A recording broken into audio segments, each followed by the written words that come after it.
Hello! Rick here and welcome to the Cultural Index, a new bi-weekly series for Certifiably Ingame. This series aims to provide a crash course in various science fiction species, as well as providing a deeper look into its culture or features. You, the viewer, will be in control of what species we do next, so stay tuned till the end to find out how you can have your say. So, let's get started.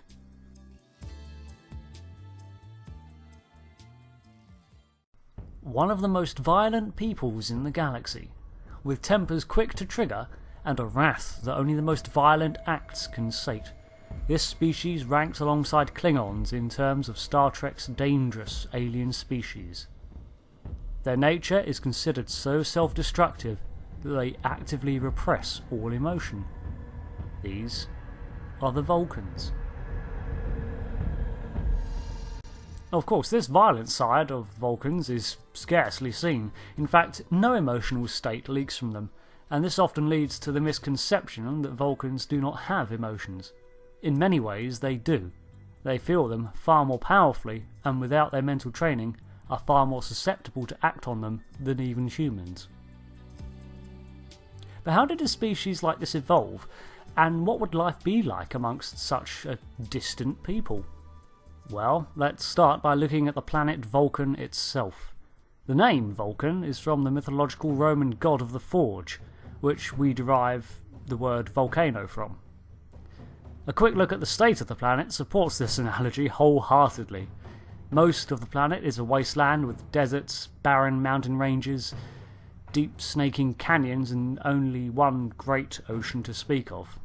It has no moons, although neighbouring planets can be seen looming in the sky overhead, and the average daytime temperature is 47 degrees Celsius, 117 degrees Fahrenheit. Such a hostile environment is likely why early Vulcans' emotional state was so unstable.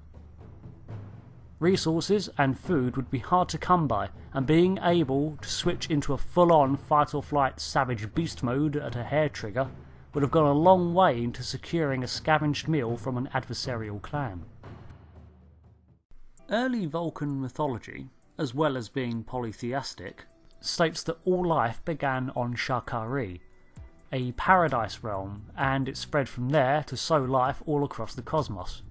True or not, this shows that before they adopted the overriding principles of logic, like many other species, the Vulcans had a strong religious system revolving, in this case, around the Katra, or a spirit.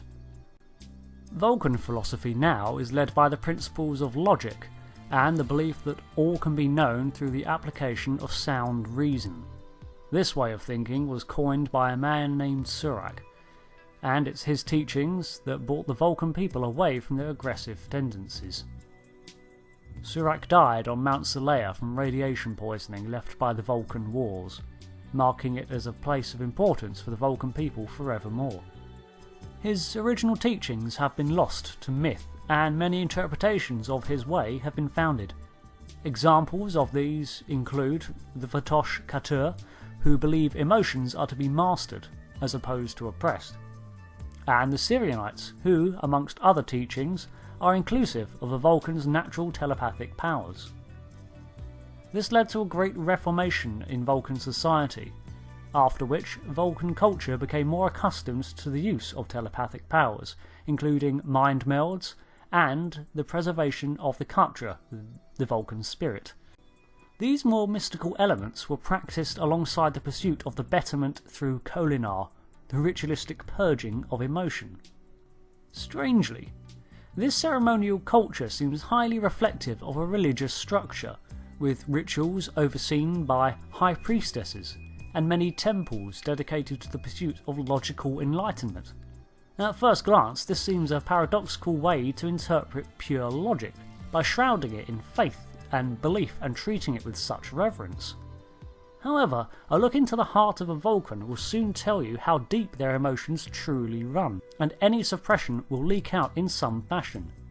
In this case, a respect and, dare I say, nostalgia for the ancient times of Vulcan. Alongside historic ceremonies, this underlying emotion can also be seen in Vulcan art and architecture. Buildings are constructed mostly from stone, with ornamentation and statues carved from the rocks of the planet themselves.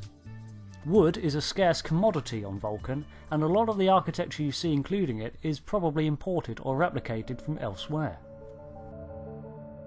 An important symbol in Vulcan culture is the Idic. Infinite diversity in infinite combination is at the heart of Vulcan philosophy, and this pendant is often used to symbolise this. The circle, representing a ceaseless continuum, the planet Vulcan, or all of creation, meets the triangle, the strongest, most simple shape, logical, man-made.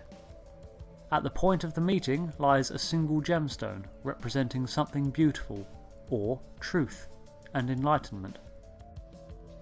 The pursuit of an unbiased logical view of the universe, as well as the value of intellect in the Vulcan species, has led outside races to appreciate them as ambassadors and scientists.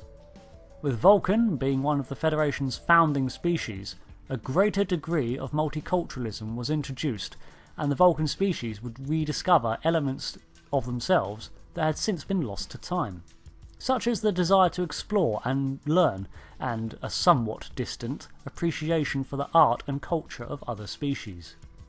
Typically, Vulcans seem resistant to change on any large scale. However, looking into their violent past, we can see that their cautious approach to things may well be deserved. After all, introducing a potential unknown into a carefully balanced routine of Vulcan life could have explosive consequences. All in all, the Vulcans are a deeply passionate culture who are driven by the pursuit of enlightenment through logic and the suppression of emotion.